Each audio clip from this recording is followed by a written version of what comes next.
Yep. Okay, good morning. Thank you all for coming.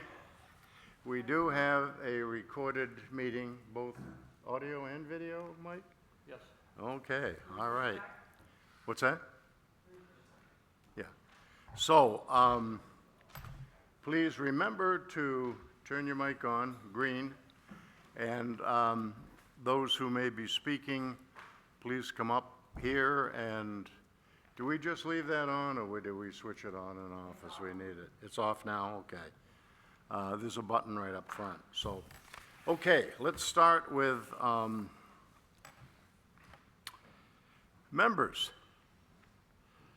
So we have Sue. We have Mike Kay. We have Jim. We have Bob. And we got Mike G. Mark.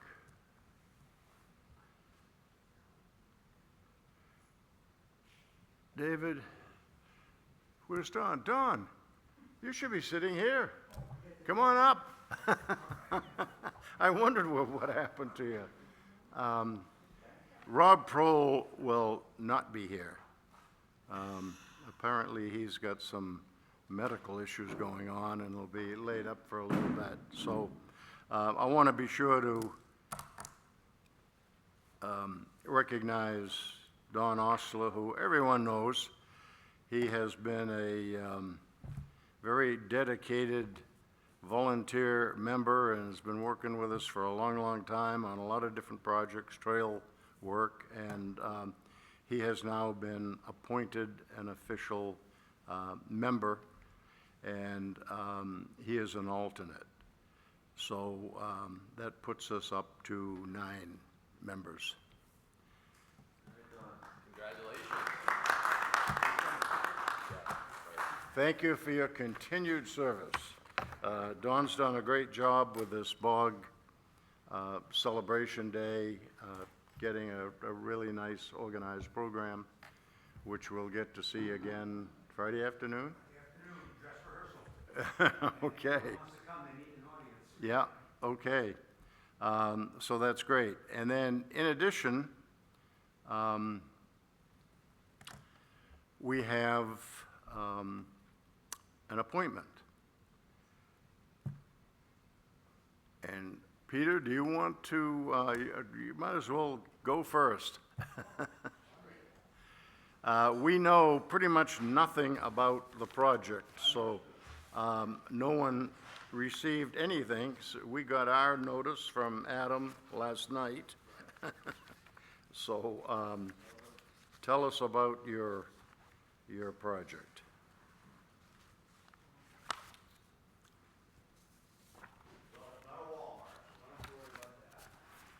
Okay. How to do that last night. Peter Blakeman, and I'm working engineer with Chris Scarpa, the landowner, and Chris is putting on a small addition to his house on Stony Brook Road. It's number 358, it's near the end. I have some 11 by 17 plans I can hand out to some of you.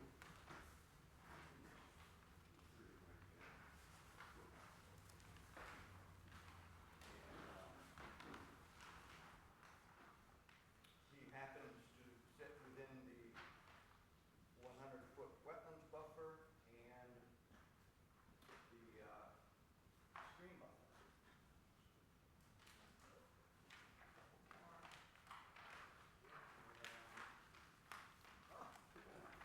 Perfect, thank you.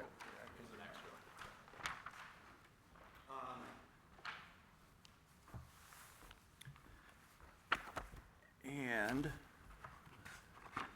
there, perfect.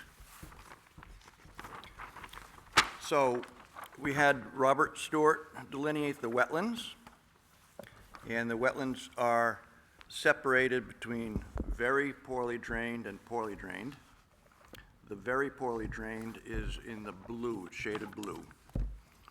And there's also a stream that comes down through the property.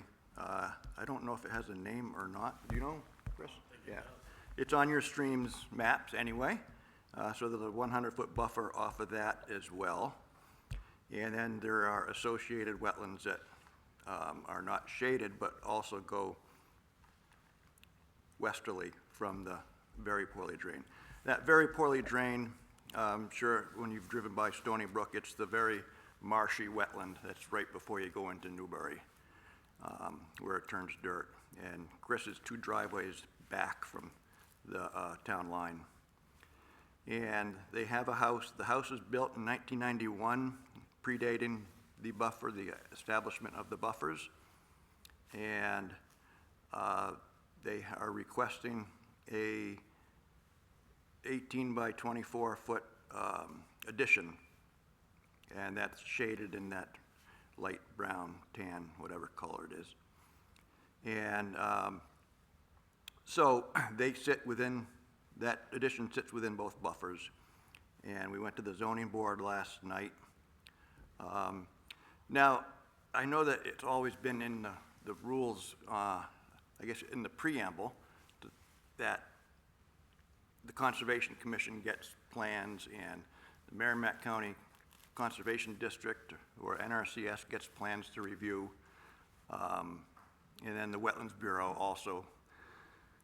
But we handed it into the town, and I think there's been some confusion over the last few years, a number of years, about these non-wetland, where wetlands are being disturbed projects, and I handed everything into the town.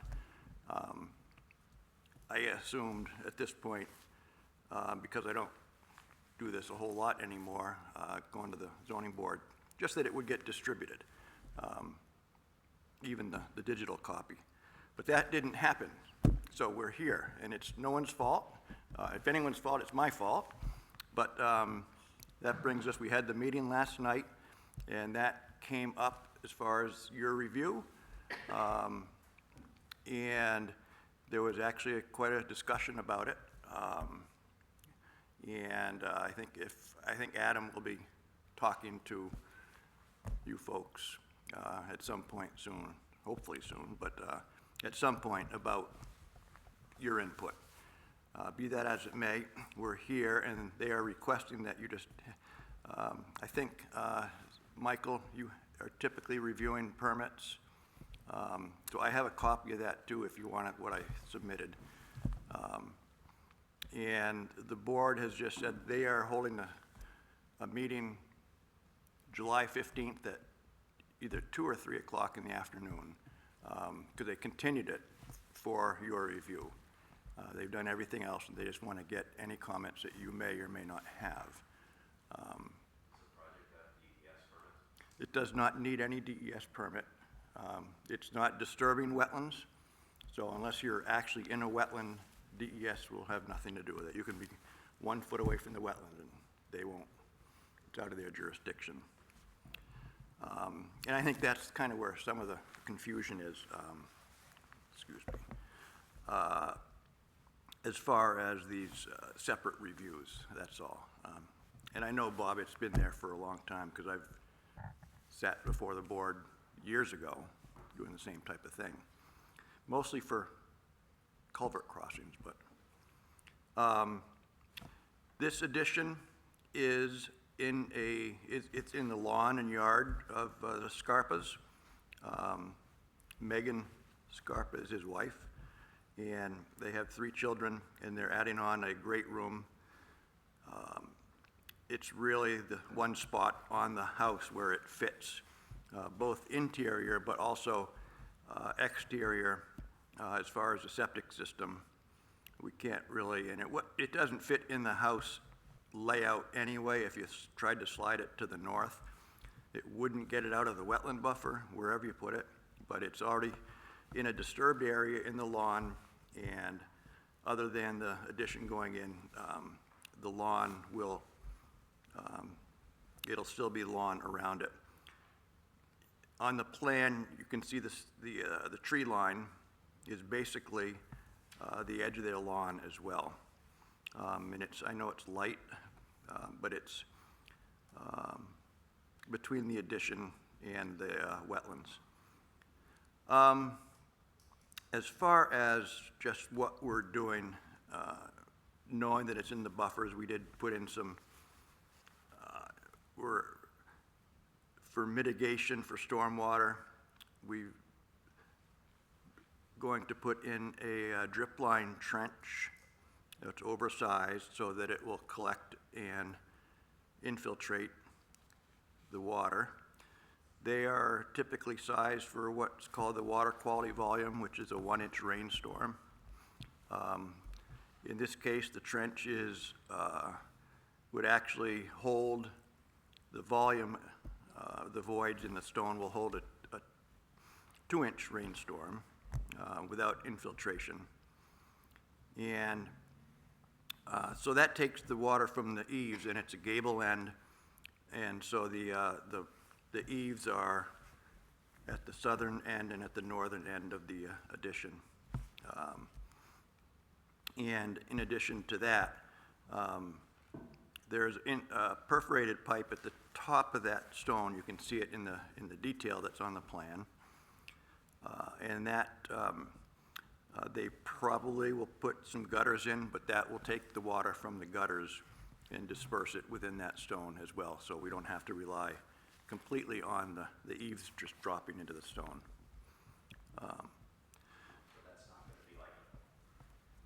So that pipe is not an overflow that runs somewhere if this trench gets too full? No, that's correct. It's just a dispersed roof water, which is generally regarded as almost clean water, but yes, that will disperse it. They do have a foundation drain that goes off the corner of the house, and if a foundation drain goes around the addition here, it's at a lower, it's up against the foundation, whereas this drip line trench is away from the foundation a little bit. And I'm assuming the foundation drain would tie into, any new foundation drain, I should say, will tie into the existing, because it'll be at the right elevation for that. And so we have, we are treating the stormwater in that respect, and the grading is being around the addition. It is stepping up. It's on a slope right there, so there's 2 or 3 retaining walls, short ones, just at the corners, just to mitigate the grade so it's not a steep grade right up against the foundation. And for the construction end of things, we also have, we are showing either silt fence or the 8 or 10-inch silt socks that people use now as well.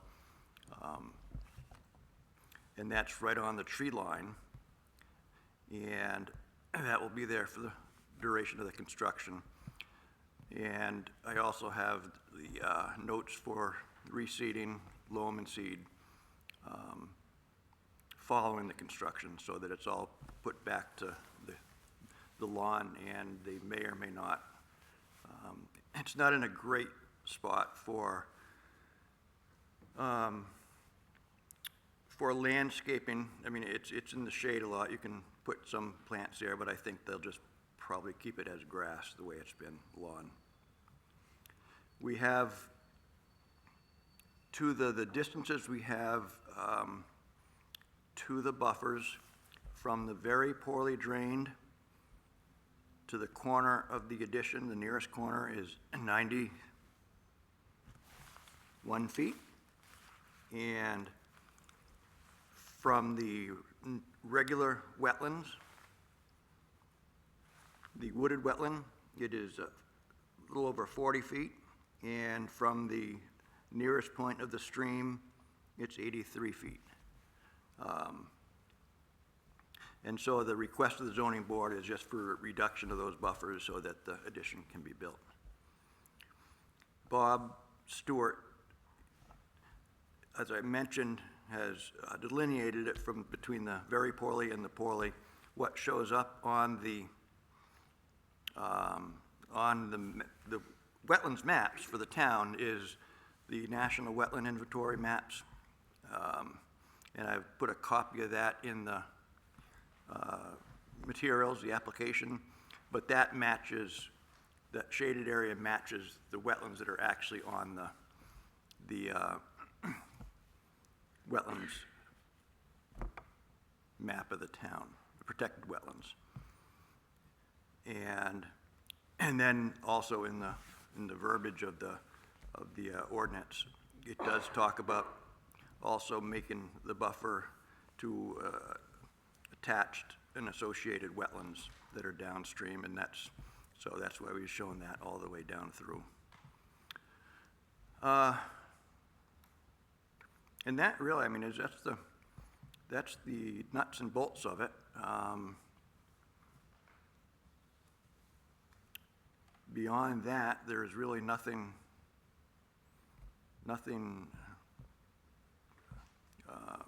overly large or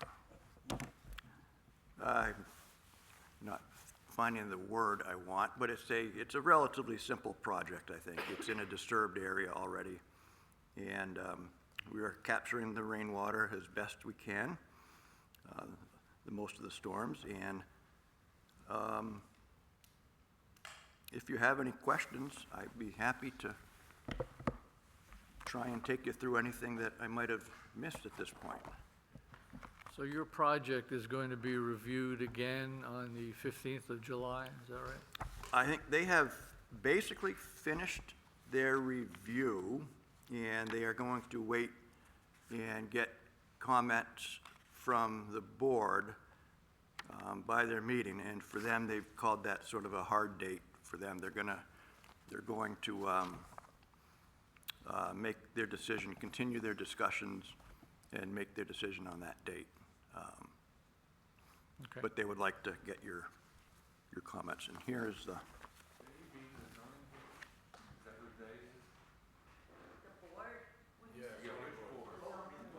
Zoning board. This requires a special exception to lower, reduce, ask for reduction in buffers. And this also has some photos of the site attached. Okay, great, thank you.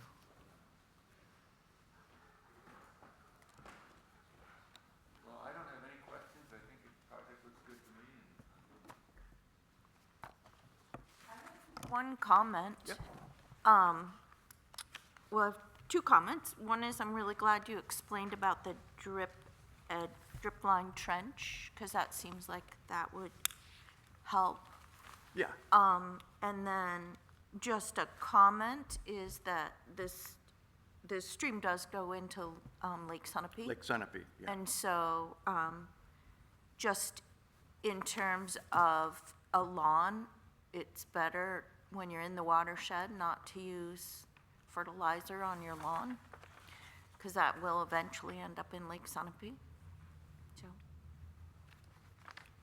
And that's, I know in the shoreland protection requirements, but I don't know what maintenance Chris does other than cutting his grass at this point. But oh, that's right, you have that sign out front. Yeah. I hope they give you a rebate for that. well, I just meant it as Yeah. a reminder. I understand, yeah. And thank you for that, because I don't think Chris was aware of that at all. Since it wasn't in the shoreland, I didn't go over all that with him. What's the actual application? Is it just a variance in the? Special exception. Except to be within the, what's the, Here, there's two of them. under the 100-foot,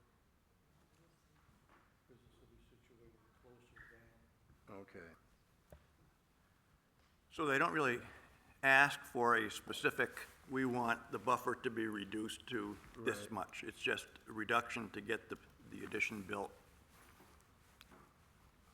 And then, we've shown how the construction impacts will be back to the regular grass that's been there.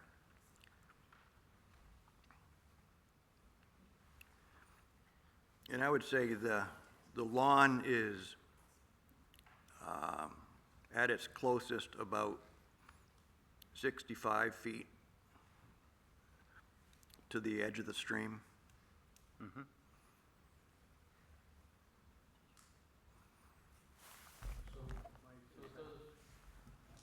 This seems to, the property seems to drop off from Well- that corner, from where that's gonna go. It goes downward towards the stream, isn't that right? That is correct, and the final grade at the corner of the addition is 1183, and it is 1182, 80, 82, and 81 along the tree line. So from the southern side, it's relatively flat, you know, a modest grade going in, but, and it drops down to the stream. Those, the wetland elevations are 1178 and change. And the stream is a little bit lower than that. The edge of the stream, I should say. The stream itself drops down a few feet from the top of bank. The edge of wetlands is about 5 feet lower than the lowest grade outside of the addition.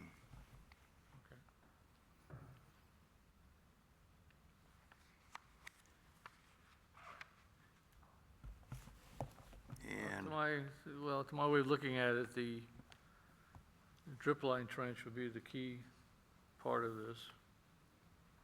yep. And they're pretty standard practice right now for just about any shoreland residential construction. So they are, their contractor is Snow Building. And working with them, I know they're well-versed in building these because we've done quite a few of them with them. Okay, thank you. Yep. And if you have any questions while you look at it, Michael, my phone and email are on the bottom of the plan. So, Peter, I don't have really any questions. It looks like you guys have done the right things to try to protect the environmental Yep, area. thank you. And, you know, you're already in violation of the 100-foot rule, so this Correct. just makes it a little more in violation. I'm not sure that makes it okay, but I guess it's a consideration. But I would echo Sue's concern about the stream and the lakes. Have you considered testing the soil to see if you really need as much nitrogen and phosphate as you're proposing to get the new lawn started? You know, that's a good question, and this is an old, not old, but it's just a detail that goes, you know, plan to plan as far as the seeding. And I think you can mention that, Michael, in your notes about the, you know, about the amount of phosphorus and nitrogen, et cetera, that they typically don't, I will say, no one typically follows that part of the note because it costs money. They Okay. just put the loam down and seed it and maybe put hay or whatever on top. That was my next question. Are you going to do anything? Is there anything in the plan to help minimize? I know it's relatively flat where the new lawn's Right. being put, but are you going to do anything to try to prevent? Seed it and straw it and be done with it. Yeah. Yeah, The grass grows, so it's. yeah. Because that would help with any potential runoff. is Oh, to correct, Some yeah. straw down or something of Right. that sort. Yeah, I don't think we'll need to do anything besides that. Okay. Sounds fine to me, as Mark said. Well, then I guess I'll make a motion, since we won't be meeting before your next zoning board meeting, I'll make a motion that we, from our perspective, okay this project, unless anybody has any other input that they would like to give. Second? How about with the recommendation that we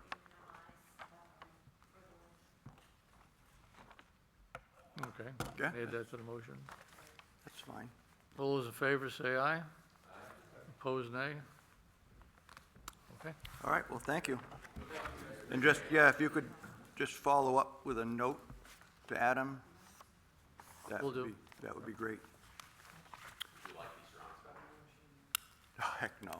He paid for them, so. At least he's honest. All right, well, thank you for coming. For taking us in this morning. Thank you, guys, appreciate it. You're welcome.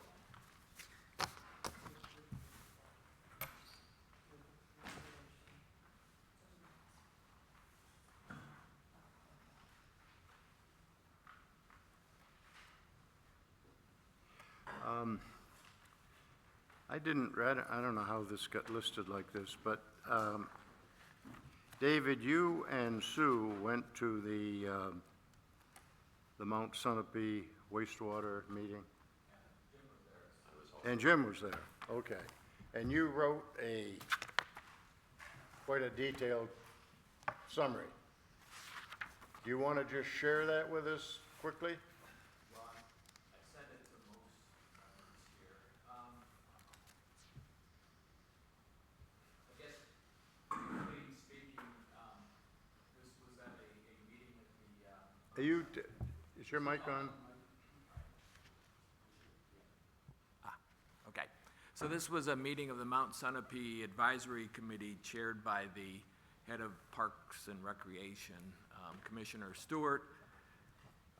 The Mount Sunapee people reported on what they had been doing for the last year, and they talked about how they'd gotten on top of their parking issues and what they'd done, what they'd given back to the community, but they didn't actually address anything about their sewage or their wastewater treatment system.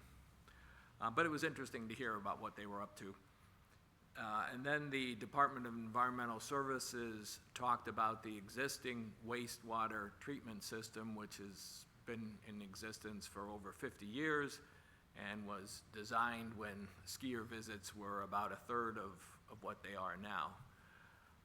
But according to the DES, the system is not in violation of any of the existing permits, so they don't have a problem.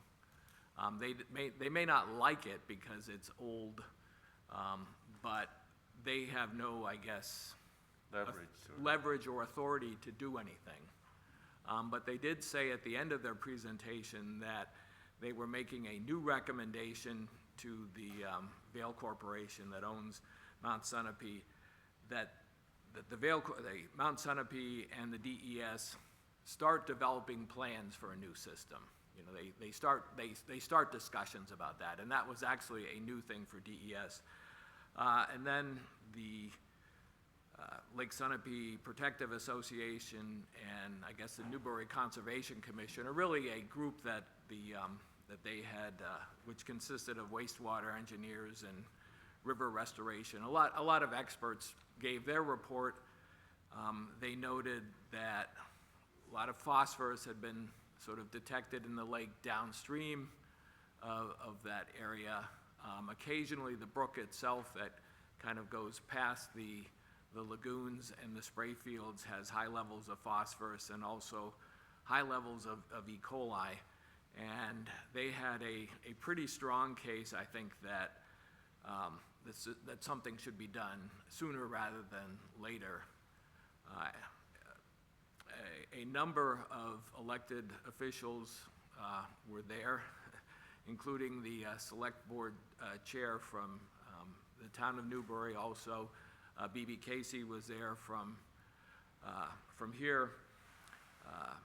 Karen Ebel, several state representatives and senators were there, as well as the media, and this has been covered in the Valley News and on, I don't know, NHPR and a few other places.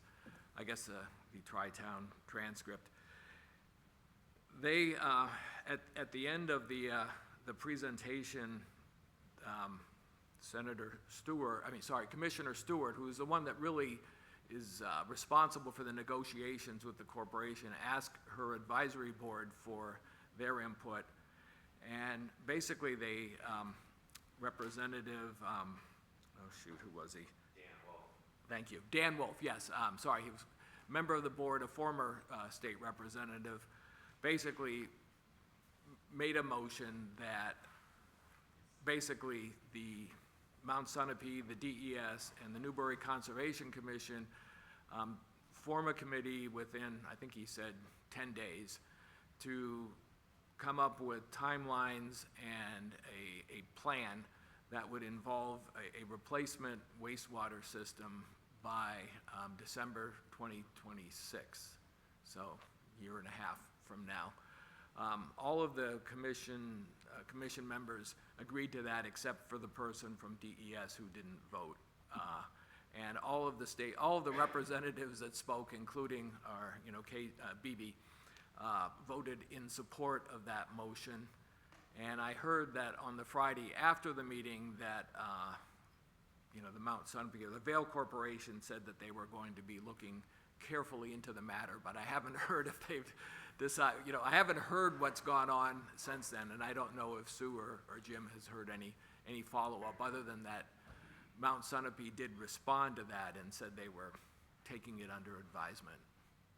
So. One other factoid is that one of the septic designers in the Newbury Conservation Commission is actually a septic designer, and he designed a new system for them, which was estimated to come in at about $1.5 million. So it's not this big scary number that some people were throwing around. And the other thing we commented on was Vail has the permits right now to take down 5 acres of wooded land. Oh, Vail has a permit to cut down 5 acres of wooded land, which is on the downstream side of these lagoons and the spray fields, to put a new parking lot in. And the estimated cost of that parking lot is $800,000. So the other thing the Newbury Conservation Commission pointed out was, you put this new wastewater treatment system in, you are going to fill the lagoons, because that's got to be part of the project, and guess what? You now have parking lots. And you don't have to take the 5 acres of woods down to build a parking lot. And so maybe for twice the money, they solve the septic systems, they get additional parking that they'd like to get, and they don't have to cut down wooded area that's running right along Beck Brook, which runs right into the state park in Lake Sunapee.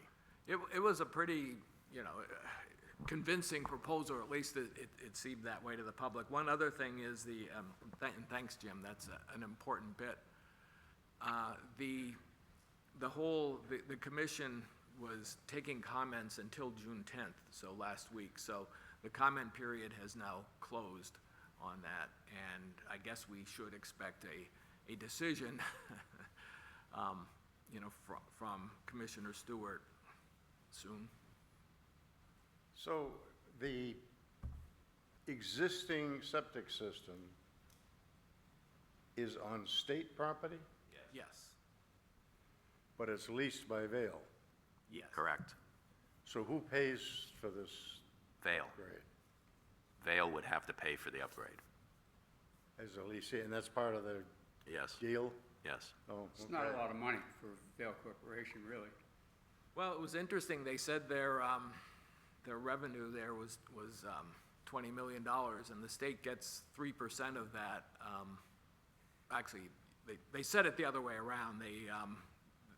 They asked, a public question was, how much is the state getting from Sunapee? And they're actually getting a fee, for a lease fee, which is a little bit less than $300,000 a year, but they're also getting a portion of the pre-tax revenue, which is over $600,000. So the state is getting close to $1 million a year from the Vail Corporation for the lease processes that are occurring there. And that money goes either directly to the Parks and Recreation Commission or to the Cannon Mountain Fund. It supports the operation of Cannon Mountain. The small bits goes to the Parks and Recreation Service. The big bit actually goes to support Cannon Mountain, and that's all part of the deal when they moved Mount Sunapee from state control to lease. So this should not put any financial burden on the town of Newbury? No. Okay,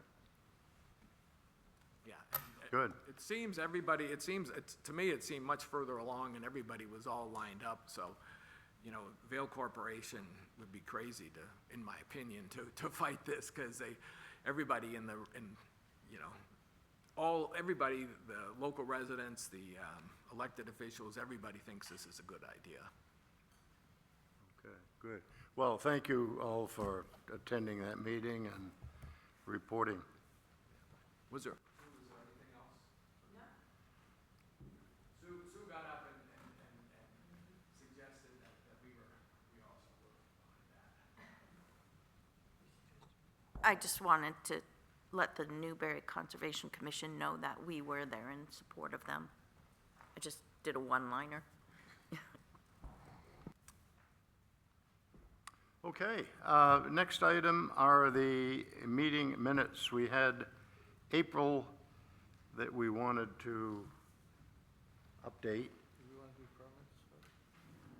No, sorry. Do you have more? Yeah. Oh, okay, I'm sorry.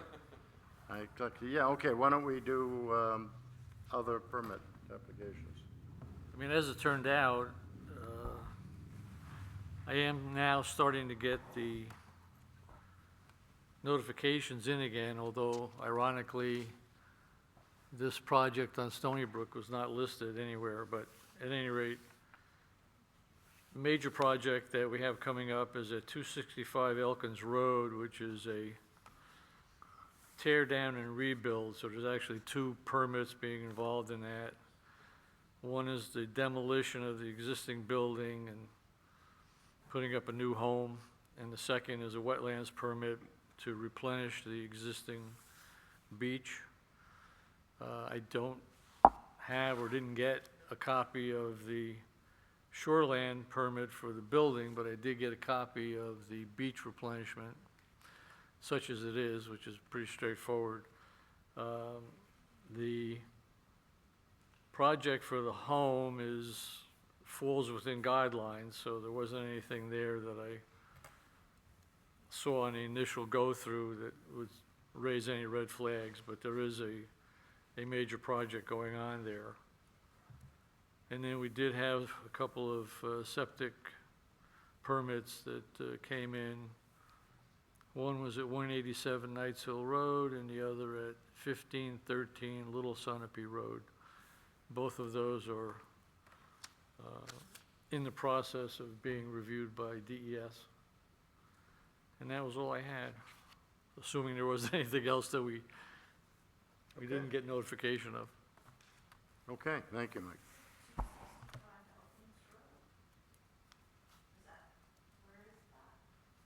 It's two houses over from the beach area, or, well, two houses over from where the cove is, where the boats go. You know where It's on the lake, yeah. Snyder lives? Next one. It's further over from the, so as you're looking at the beach, you have that property that's right on the end, and then the next property over from that is where that's gonna be built. Which I already thought had a substantial house, but I guess whoever bought the property didn't like it, or. Not substantial enough, yeah, that's it. So, Okay, is that that's it? it, yep. Okay, let's get back to the meeting minutes.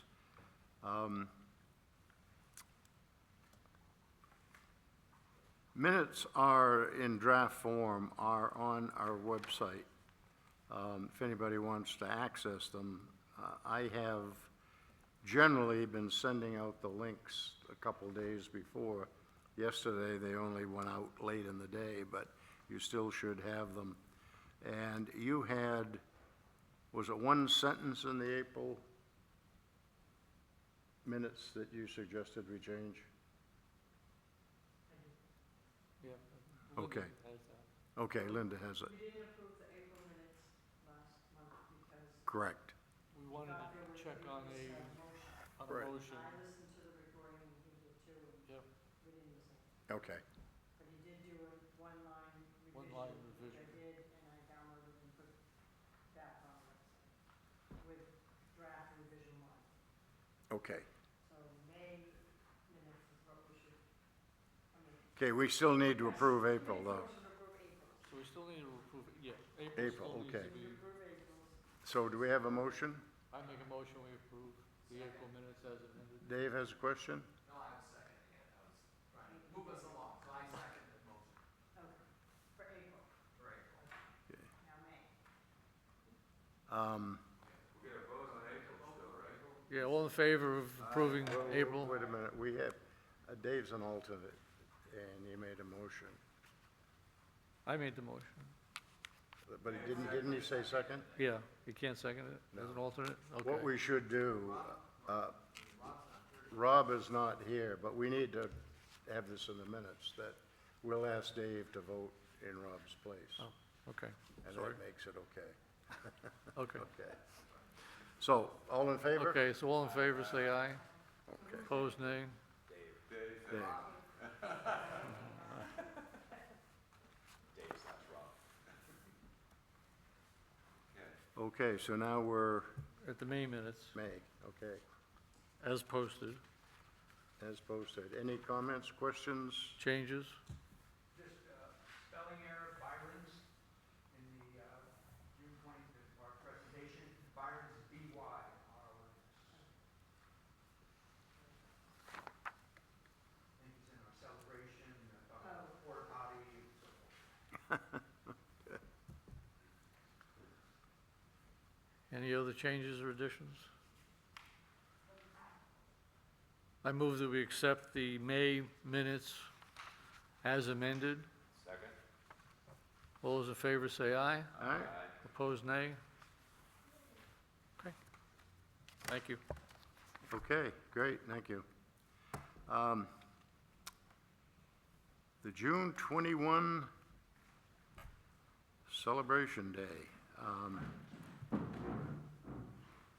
Dawn, do you want to give us a quick update of where we are, or what's left to do, and? Okay, our project checklist is pretty well complete. We had a dress rehearsal, well, I guess we call it our first rehearsal on Tuesday. The presentation right now is pretty well set after the rehearsal and some changes. We'll have our final dress rehearsal on Friday and setup of the room from 3 to 5. So if anyone can make it, it would be helpful to have an audience there. We will run through the whole program. 7 in the morning is Mark's leading the bird walk. 9:30, we're having our presentation at the library, and then we're moving from there right to the open house at the bog, and then the Ruth White commemorative botany walk will take place from noon to 1:30 with John Walsh. So we seem to be moving forward, so we just need, we need to know who's gonna be at the bog. We need several people. I know that myself and Mark and Mike will be there. Be there at 11, you can be there for the whole presentation, but certainly at the bottom of 11 to just be milling around. I think Mike Kennedy and I will be handling parking. We have our presentations all set. Looks like it might be decent weather, so we'll hope for the best. Great, great. Dawn, do you have any last-minute comments about the bog? Everything's in order? I'll get in on Friday just to make sure everything looks good, but everything's fine. Okay, good, good. Well, thank you for all your work there. It really looks nice. Okay. Mark, do you want to talk about trails? Sure, we had a project the other day, we built a new bridge at Cleveland Club, that went well, and Bob provided a nice lunch for us. More work to do, and always more work to do in there. So I guess that's it for trails. Okay, now, do you have another bridge to do? Yes, And that's also on Kidder Cleveland Club? yes, Smaller bridge? 12-foot, Further in? further in. Further in, okay. When do you plan to do that? I don't know yet, but Okay. soon I hope. Okay, do we need materials? I think we have enough. Okay. Okay, to cover that. That's what, 12-foot bridge, did you say? Okay. All right. Before we leave trails,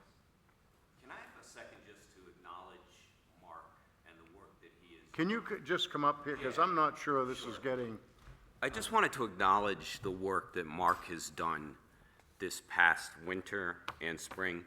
Every time I go out into the trails, I run into something new that Mark has done. Boardwalks at Kidder Cleveland Clough, the bark mulch you've laid, the fences you've repaired, the signage that he's put up, and I don't know if any of you have been out to the Cook Trails. Mark has put all new blazes, all new signage up. It's fantastic. So if you get a chance to get out there, but I know Mark is not a guy who toots his own horn, but man, he's done a lot of work and nice quality work. So that's all I wanted to say. Mark, what is your schedule, or tentative schedule with trail work? Are you doing that every second week? A lot of grandbaby duty coming up, so I don't have, but, no, every Tuesday is sort of my default, but Okay. it ends up being not that. Well, I gotta have volunteers too. Right. And, I mean, it's really amazing, when you look at some of these tasks, and that's one thing that Don's gonna talk about in the presentation on Saturday about the task of moving supplies into place before the construction starts.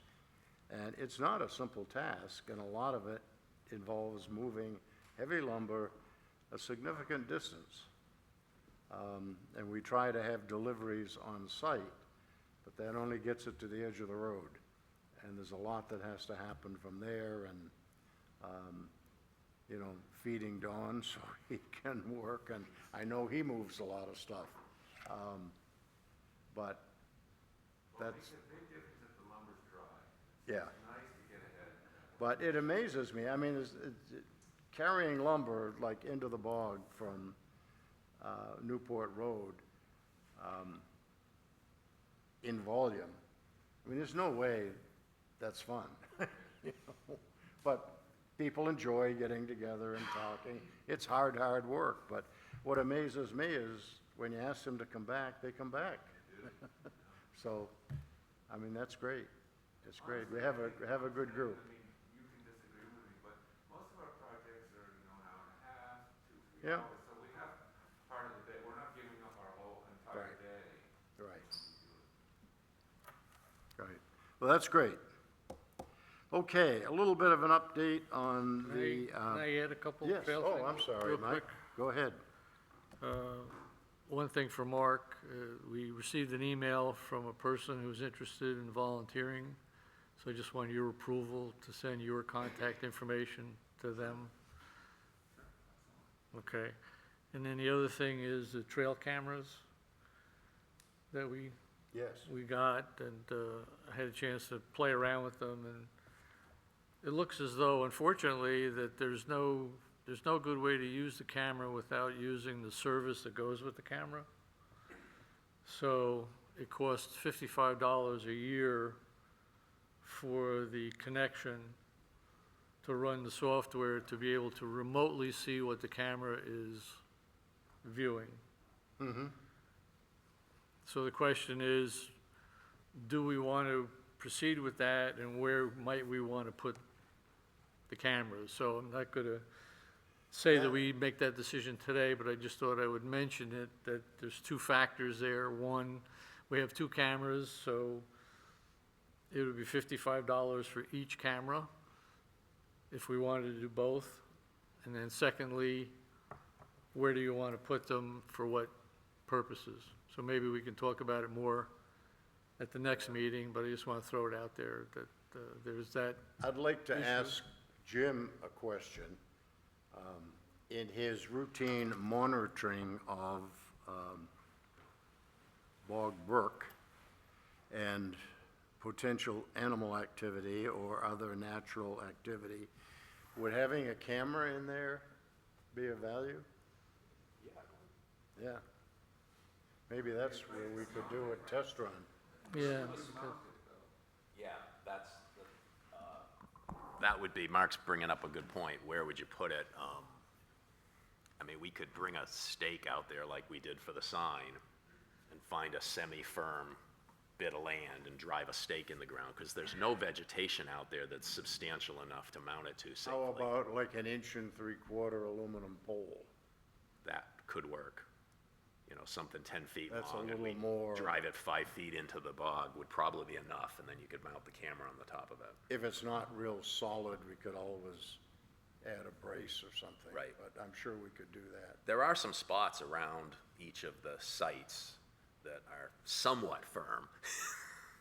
Because the camera has a couple of threaded connectors, so we could put it on top of a pipe or Yeah, on the side, whichever, but, you know, that, yeah, that might be a good way to attack that problem. Yeah, And good then you point. wouldn't Good point, Mark, necessarily is have to this- drag in there. The all- shrubs that are out there, because that's all they are, is they're shrubs. They're not substantial enough. It would be moving with the wind, and it would be, yeah, it probably wouldn't work. You'd have to drive us, and that in theory should work 24/7. right? So, I mean, you could look at it daily, every other day. Anytime, right? Yeah. What kind of maintenance do these cameras require? None, because it would be a solar-powered camera, so we could make you know, set up something on a pole, like Bob had mentioned, drive it into the ground, make it solid, then put in a bracket so that you would have one piece for the solar panel, the other piece for the camera, and that's it. It has the camera that we bought has a multiple connector for either batteries, standard batteries, I think it's 12 or so batteries, or you have the battery pack, which is what we have in it as an extra item, and that feeds off solar. So really, you're never going to have to get out there and do anything with it unless you wanted to adjust its point of view. And it has quite a range to it, so it goes out, I think something like 300 feet. So it's got a wide range, and the clarity on it is supposed to be pretty good. You have a choice. You can do stills or you can do movies. Like, I think it's, short ones are 10-second clips, and I think maybe 15-second clips. So it has a lot of options. The only downside is that you have to be connected on the, you know, from Wi-Fi standpoint. So that's the downside. Well, looking at the scope of that project, that's pretty short money, you know, compared to the time you have to spend going in and out of there. And Right, especially when the water recovers from how high it is right Yeah, now. yeah. It's actually quite challenging to get there. Yeah, so if you could pick a spot that would be, you know, representative of what you want to monitor, Yeah. that could work out perfectly. The next time I go out, I'll stand in a few spots and snap some pictures, and then we can look at what do you see at different angles. So once that camera's installed, everything can be accessed remotely. Yeah, you would register a phone to the camera, and then that phone would access the camera, Okay. and you can see whatever's on there, and actually take a look at, you know, what it's looking at that point in time. Why don't we try that?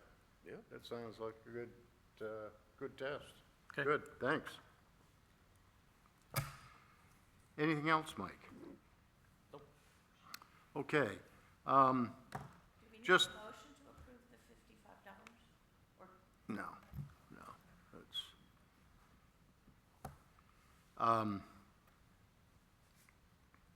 update on the American chestnut seedlings that we potted and have up at Spring Ledge Farm.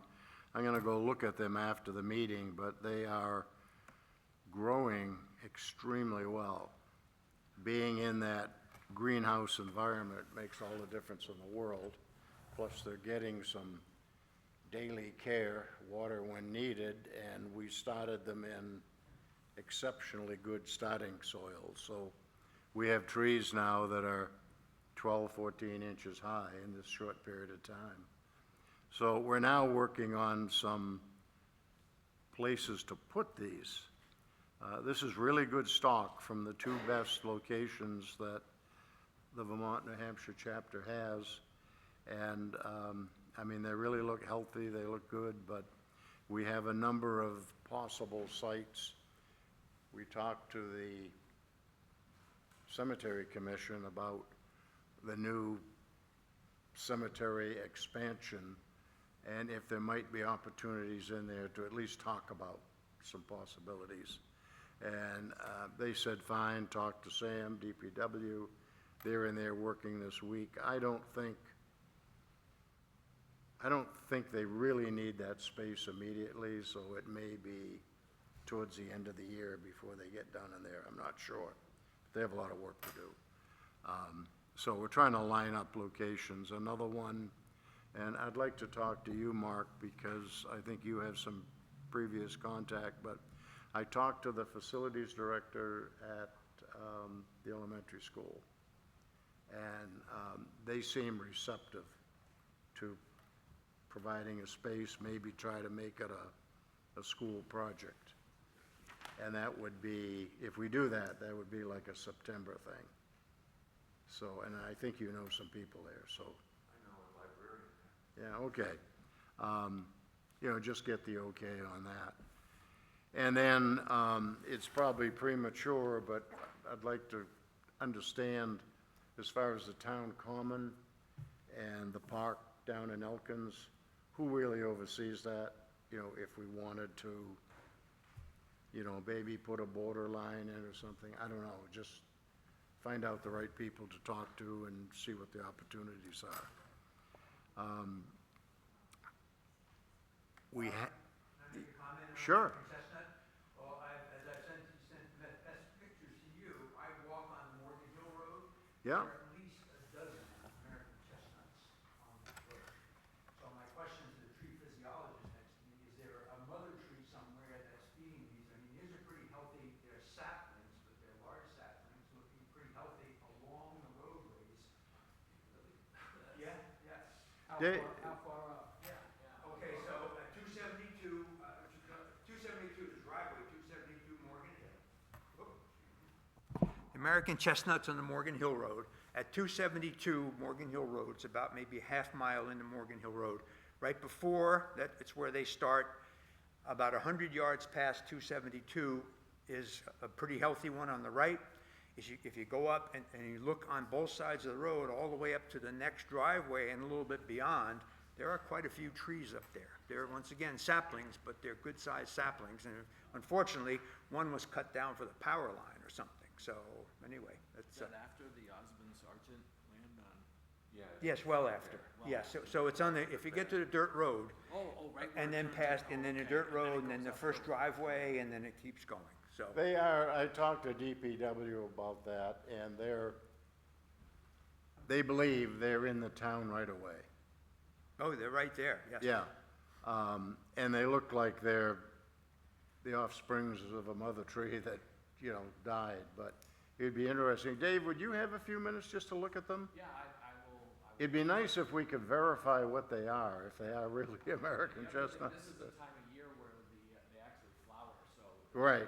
Good time to spot the mother tree if it's still there. Yeah, it may be a stump, you know, but, yeah, that's pretty interesting. They are around in places, and like this spot in Vermont, in Plainfield, it's amazing. I mean, Mark and I saw the results of 3 trees. They still have seeds available for people that want them. I hope they do something pretty quickly. But, yeah, that would be good. So, we're working on that.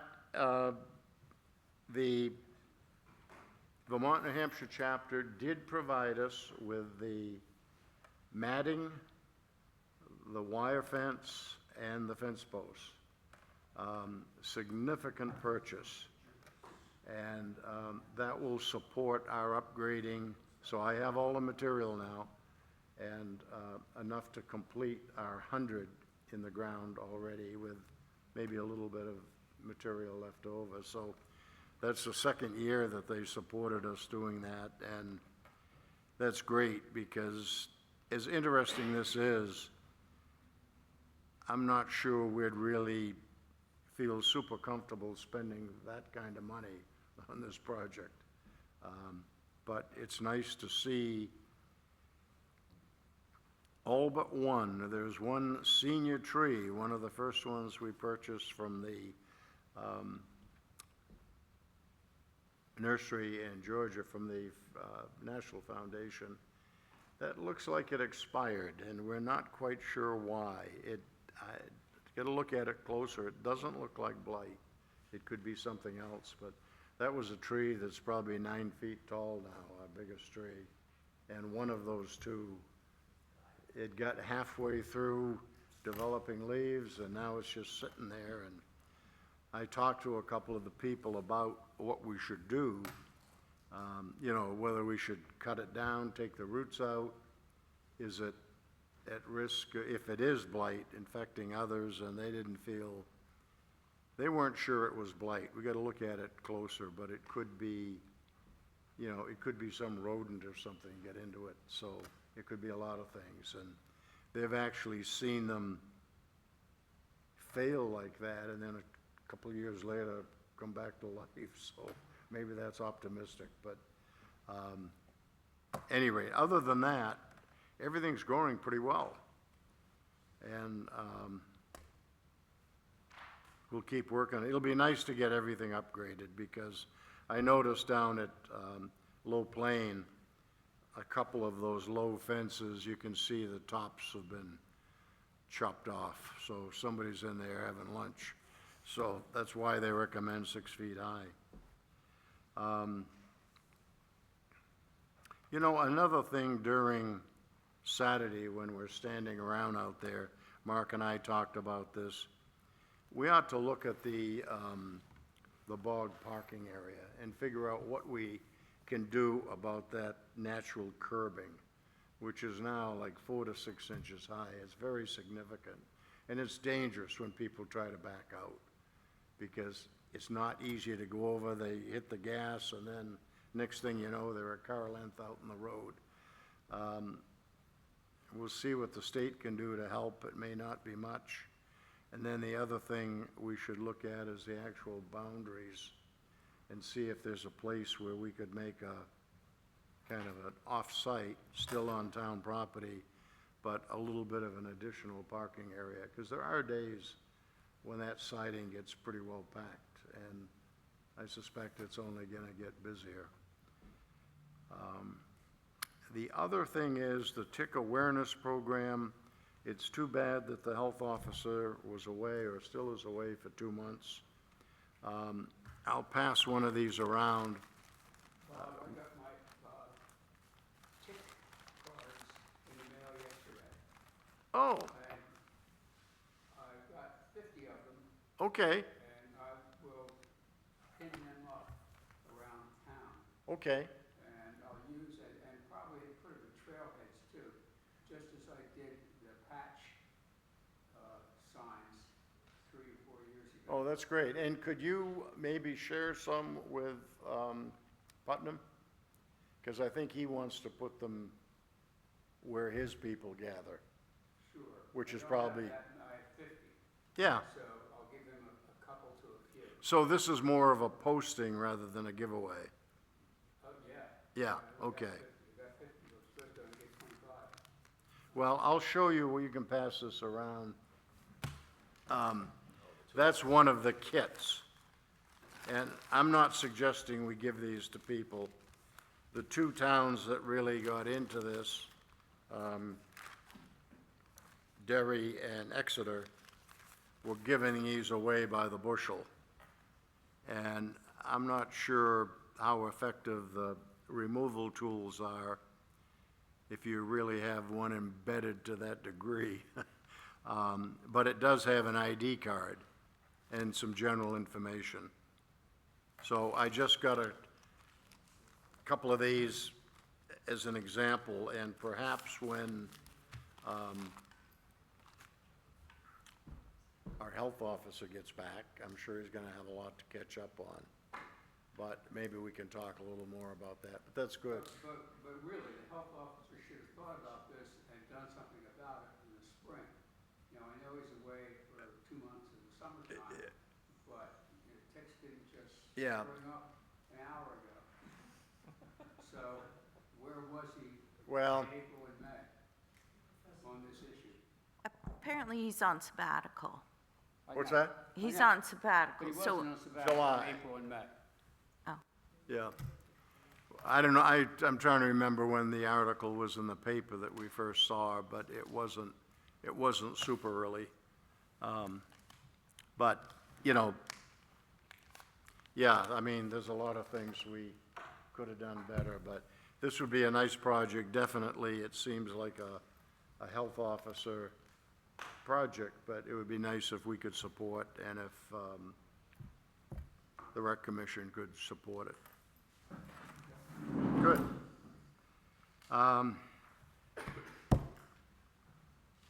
Do you want to talk about invasives briefly, Don? Anything going on down at the Overlook? What's that? At Low Plain? Yeah, yeah. So the only thing that's gone on in the last. Could you just come up here, so we don't want to, Yeah, so the only thing that's really gone on is repairs. Interestingly enough, even a dime-size hole in the plastic becomes the knotweed will come up and it'll get this high, just through that little dime-size hole. So I've done maybe a dozen repairs, just pulling out what's there, clearing the chips, and then hitting it with duct tape. I'll just keep an eye on it and doing that. Yeah. so the plants actually found a hole in the plastic? Absolutely. Or did they make a hole? No, they find a hole. Oh, okay. So it's like, so something where, you had a root or something that, Okay. created just a little hole, they will seek out the sunlight and get up through it. Yeah, it's amazing how aggressive the plant So is. in that entire area, you had what, about a dozen? So far, yeah, I've fixed about a dozen holes last week, maybe the week before. Yeah, Okay. just with duct tape, and we'll see how that goes. And I'll keep an eye on it and see what else we get. But any place, right, if there's a seam in the overlap, or certainly along the edges, you'll see it. Yeah, the stuff's it'll be interesting to see if this knocks it back. So the only other thing that we've done over there is I did consolidate the pile and add some additional tarps to it to try and kill it, kill everything that's under there. It has degraded a lot, so it was really not consolidating stalks. It was more like consolidating a pile of dirt. So it is definitely starting to decay under there. But like Ed said, some of the roots were starting to sprout. So add in another layer of tarps, and we'll let it boil for All right. another season. Good, thank you. Any other discussion on invasives? Okay, our next meeting is July 16th, here at Whipple. And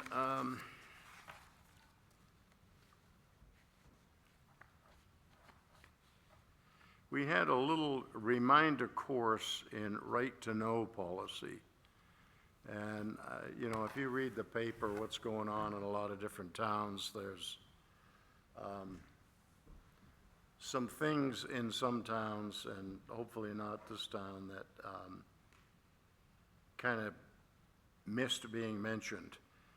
And then it becomes a big issue if somebody hears about something that was approved or voted on, and they didn't know, and it wasn't a published meeting. So just a little reminder, I think we're posting our meetings just fine, but the discussion came up, extra meetings,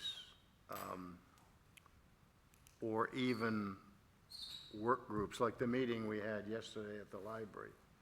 I mean, there were no decisions as such made there, no financial votes. And I think there always used to be, and it was, I think, a misunderstanding that you could meet if you didn't have a quorum or if you weren't making big decisions on finances or something like that.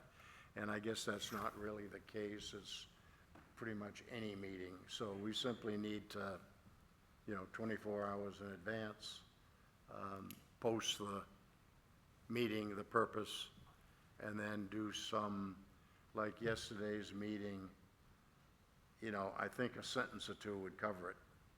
What, you know, basically it was a dry run of the whole presentation. So in that case, I need to get back to Casey with a one-sentence minutes, I guess, right? Yeah, and then everyone should be happy. So I know it's easy to forget, but we should just, well, you see what some towns are going through, and we don't need that. Is there a crisp definition of a meeting? We can go through that again. It's- Is a conversation between two or three of us a meeting? Yes. Well, no, I think it has to be a quorum. And if it's a quorum, then you have to have it, but I don't think having them 2 or 3 people, 'cause that's under the quorum definition, I don't believe that, Let's go to Kim, because I was told it was not. oh, it doesn't matter? Oh, okay, Yeah, we can ask for a definition of that. okay. I think a good example of what should be questioned is that at the beginning of this, Don, Mark, and I met, well, we were supposed to meet at Grounds, which was closed for vacation, so we just sat outside. And it was kind of the first get-together to brainstorm about this coming Saturday. Is that something for which there should be an announcement and minutes? That's ridiculous. It's a gray area, because you could say every discussion Yeah. needs to be minuted. That's like a subcommittee. Yeah. So you don't have to have minutes and all that. I don't know, but yeah. Well, you said, Bob, if we do a group trail project, if that's, Well, there are other reasons there, and one of it is insurance. So we should have people's names, and to give them credit and recognition, too. Well, today, there's always an announcement of a trail work, Yeah, and then we get together, yeah, and then we always summarize it in this meeting, and it ends up in this meeting's minutes. yeah. So probably the only thing you brought up was a list of names, who came. Yeah. That might be all we would add, and just add it to this meeting. We can ask for a more detailed definition from Kim. so we need to do something for this Friday's dress rehearsal, I guess. Yeah, I mean, it's hard to imagine anyone would have an objection that they didn't know about it. They didn't have, I mean, it's been advertised, you know, I don't know how anyone could, what they would complain about. They're always welcome to come and help. Yeah. But, From the secretary's point of view, there's not enough help at the town office to post all your meetings and all your minutes. Huh. I mean, you can email Casey, but she's part-time, it's not Vicky's role. And when I was there, that front desk position does a lot more for conservation than any other committee. really, If Energy meets with 4 people, I don't ever remember having to post any notes, anything. And they don't even send their minutes, even like the rec department, they don't send their minutes to the front desk like conservation does.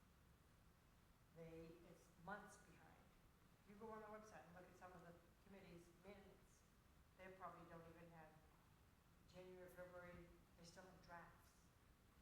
It's because conservation has me. It's 'cause well, I know there's some that have gaps of 3 or 4 months. big time. Well, when you asked me to look around the state of New Hampshire and ascertain what conservation commissions have done to celebrate 50 Right. years, 60 years, it was ridiculous how little is out there. And I'm talking statewide, and I was looking at 18, all 18 towns that had come on board with the Conservation Commission when New London did. And good luck trying to find anything substantial, with the exception of, I think it was 3 or 4 towns that looked like they had done something. The rest of them, good luck. There are a lot of towns, conservation commissions that'll be thrown in jail before we will be. And that's a detail, I mean, RSA 36A, I don't know how much that defines, members have to be appointed by the selectmen. Yeah. 7 members plus alternates. Yeah, they all said that. Yeah. But in terms of what the commissions were doing, you would say virtually nothing, and I can't believe that's true, but there are not records Yeah. that would support it. So, Well, we can ask for clearer definition, but the discussion I had was pretty clear. But, Don? Getting back to these minutes, I'm happy to do those. Should I just make up some minutes, bring them to the next meeting, and just that one sentence and approve? And does that, Yeah, I mean, that's Qualify? fine. Nobody can complain about that. Now, how it gets posted, recorded, I guess we gotta figure that out. the easiest, most practical way is to just have it incorporated into the commission's To these monthly minutes. minutes. A subcommittee meeting happened on this date, these Yeah. people attended, and So then the only real issue is posting it. Well, and I So- can just do it as part of the minute, Yeah, so, Advanced posting, right? That's the issue. oh, it's gotta be what, 24 hours in advance? oh. To post the minutes? Post it. I'm sorry, And then agenda, post I'm it sorry, when it agenda. happened. Yeah, Doesn't it? and- Agenda, It yeah. is, it's like and over a weekend, it doesn't count, and it's, Yeah, okay. Of but I wh- don't think, I if- don't ever remember posting a meeting like when we did the Bog Awareness Day. We advertised it, but, Right. and we did put it on the town Well- calendar. We can re-ask the question. Okay, Yeah. But this meeting was posted, Yep, yeah, and so the discussion that happens at this meeting that says, oh, we're gonna set up a subcommittee meeting on Friday, the people could have been here to listen to this discussion. because it's on your agenda too. Yeah, but that's not posting it. This was posted on the website. She posted it down at the bottom. Right, but if we're having a meeting after that, but they should have been here today to hear that we're having a Ah. You subcommittee just meeting. have celebration anniversary PC Bog grand opening June 21st. So that is, In Mike's example, though, Mike and Don and I, we later picked a date and time. We didn't know right off the bat when we were gonna meet. yeah. and, yeah, I guess ask him, I don't know. I know like, Let me re-ask the question for a little clearer But definition. the people in town hall would be furious with us if we were reporting to them, posting, we'd be driving them nuts when you think Yeah. of the kinds of get-togethers we have to do our work. If I could share, I've talked to Kim and Vicky about this, and they both said, send us an email, it'll be easy for you, it'll be easy for us, a one-liner, agenda is, dress rehearsal, minutes are, we add a dress rehearsal. So you did talk to them about this, yeah. And she Well, said, just do that. what you're describing is pretty much what I heard too. Yeah, yeah. so we could, So I don't know, Lyndon, how much of a burden that'll be on the front office, but Kim and Vicky didn't make it sound like it was. yeah, it's not. I mean, posting stuff. It's not like we're doing 2 or 3 a week, it doesn't, right. you know. And then we capture the results of any of those things in Right, these minutes. Right, right. Okay, We got a plan. we have a plan. I just mentioned, it really doesn't start until November, December, but think about next year's budget. Our '25 budget ends in the end of June, and then July 1 starts our '26. So we should be thinking about that and also thinking about '27. Are there things we should be doing that we're not doing? are the things we're doing that we shouldn't be doing? We did pretty much spend all our budget this year, and we knew that was gonna happen because when we requested our budget, it was reduced by about $3,000. And I was asked, is there something you're not gonna be able to do? And the answer was, yeah, I can't tell you what it is right now. You know, we gotta watch and spend carefully, but, you know, in past years, when we've done the budget, it's maybe a couple percent for contingencies. It's not like we're adding 15% just in case, so, we're usually pretty lean, but we're gonna be okay for 25, and then we'll start with a fresh Do budget. we have any money left for 25? It's committed, so the answer is no. There are things that we have to pay. We can't take a bill for June services that have been done and pass it on to July. That's a different year. Yeah. So you have to pay for what you do, basically, when you do it. Otherwise, you have to put it off. But, no, we're gonna be okay. We have, you know, we have a okay budget. A lot more, you know, you were talking about towns, conservation commissions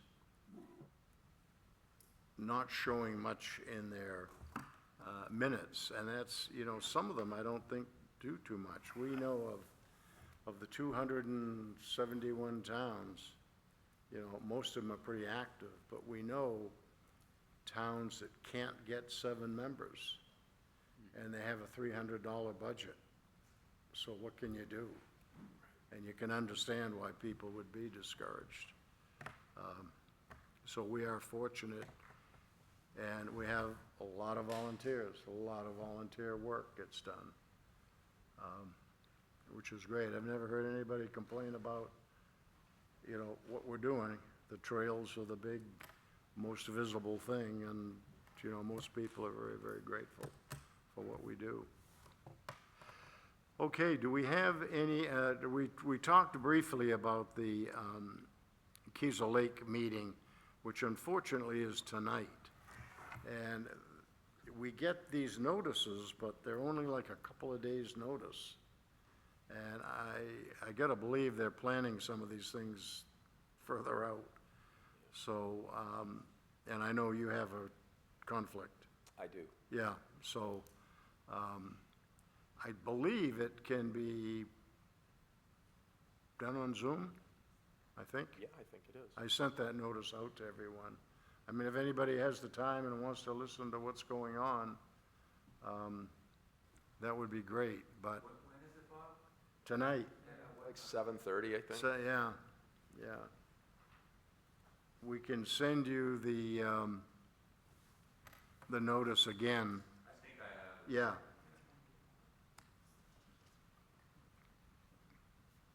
Any other business?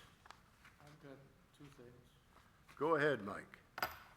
You remember last month, we had Parker Hilton, who was a college student from Colby, and he was interested in working as an intern, if you recall. Anyway, long story short, that didn't pan out, and the reason behind that is that he was looking for an unpaid internship. And after having a discussion with Kim about this whole thing, turns out that what we need to do would be to have an official document outlining what our intern program would be and what it would provide, because it would be an unpaid process. So for a paid intern, that's pretty straightforward. We ask the person to do work and we pay the person for the work. An unpaid intern, what are you giving them? So if there isn't anything official, then we can't really use people from the college or anywhere else for that matter as an unpaid intern. So in other words, an actual intern. Now, we had, besides Parker, we had a second college student who was also interested in participating in an intern program. So there is interest from college students to do that for us. So what I'm going to propose is that I will do some research on what possible documentation we would need and then get that submitted to the town after we discuss it and approve it. And then we would have an official program, and that way maybe next year, if we had students at the end of the year that would be interested in doing an internship with us, that they would have the ability to do that because we would have something on record stating what our program would be. So if everybody's okay with that, then that's going to proceed with that. So you'll make it, the description broad enough that we can, Oh, yeah. Yes, very broad, but again, I'll give copies to everybody, we can hash it out. And we have much greater chance of success if we had earlier notice from the college. well, I think that's another thing, if we can put something together, then we can give it to the college, because they have their own internship verbiage, but without us having something official, it can't go forward. So even though the college has something, it doesn't work for us because we have to have something on file. So I'll work on that, try to have something for next meeting. The other thing is, we had talked about the issue with contacting DES about a couple of items. One was the project for the Pine Hill Ski Club, where the proposed trail was crossing wetland. So I found out that there is a permit that's needed for that. It costs $25. And I have the form and all that, so with everybody's approval, I'll spend $25 to move ahead with that. What is the application like? How detailed is it? It's not terrible. I think it's 2 pages. Basically, what we're doing is, it's a form that's expressly deals with people doing trail work in wetland. So that's what we're doing. We're making a trail and crossing over wetland with the trail. So that's what this form is about. I don't remember the form number offhand, but it's not terribly elaborate. I think it's more of a notification thing than it is a, in other words, just describe what it is you're trying to do. In our case, we were talking about building a boardwalk over the stream, which would then land on the opposite side, which is where the wetland is, if you remember, Mark. So then that boardwalk would extend a little bit over some wetland before it finally got to the regular area. So it's not covering, I don't know, what would you say, 10 feet of, 10, 15 feet of wetland before it starts to go uphill? Maybe a little longer. So there aren't specific design requirements like elevations or engineering drawings. well, Yeah. not that I'm aware of, but, Okay. once I get started, then I'll find out what's needed, and then if there are engineering requirements, the Pine Hill Ski Club has said that they would provide all of the diagramming that would be needed for the bridge that they propose, because it is rather wide, and they have specs on that, and they would give us that. Is there an approval process for this, or is it just submitting it? Pardon? Is there an approval process for this from the state? I'm sure it'd be just like any other permit that you would send to DES that they would have to approve.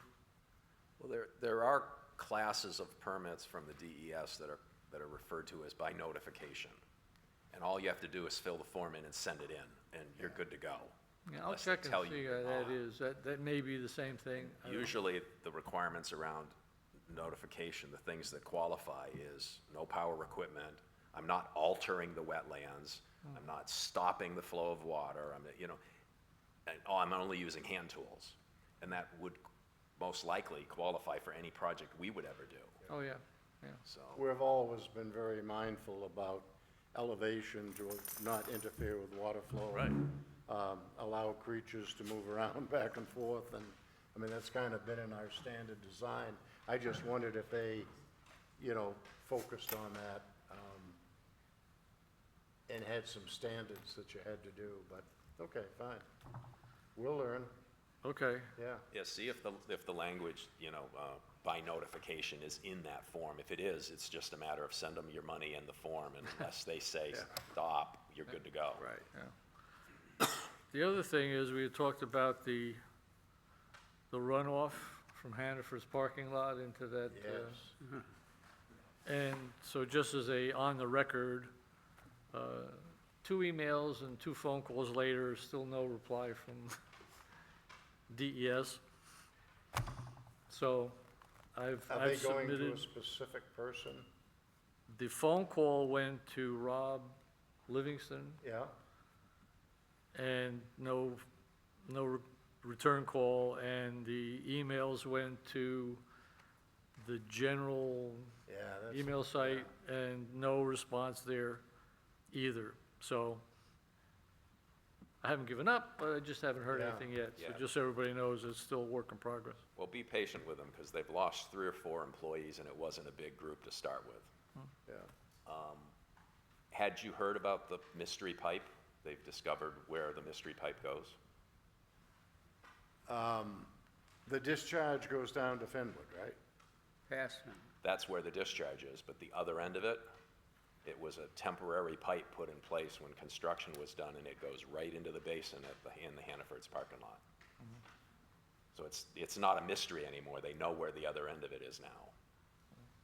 The main pipe was a 15-incher. This 8-inch pipe was put in as a backup while they were doing some like driveway work at Fenwood or something like that.